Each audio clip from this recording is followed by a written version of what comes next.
হাসিনার আমলে শিক্ষার চাকরি ক্ষেত্রে সে মুক্তিযোদ্ধা কোটা নামের একটা লোক দেখানোর ব্যাপার চালু রাখছিল।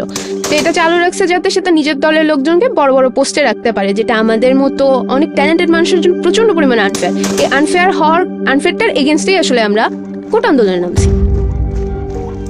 যদিও আমরা অ্যাপারেন্টলি আন্দোলন করতেছিলাম কোটার বিরুদ্ধে, কিন্তু এই আমাদের মনের মধ্যে ছিল এই যে হাসিনার 16টা বছর ধরে যে শাসন এবং তার শোষণ, এটার বিরুদ্ধে পুঞ্জীভূত ক্ষোভ। কোনোরকম কোনো নির্বাচন ছাড়াই উনি পরপর 3বার ক্ষমতায় ছিলেন। শত শত মানুষকে খুন করেছে, গুম করেছে, ব্যাংক লুট করেছে। তার বিরুদ্ধে একটা টু শব্দ করলেই সে দুনিয়া থেকে গায়েব করে দিবে। আর এই ক্ষোভটা তো আমাদের মনের মধ্যে সবসময় ছিল। এই ক্ষোভটাকে সাথে নিয়েই আমরা কোটা আন্দোলনের নামছিলাম।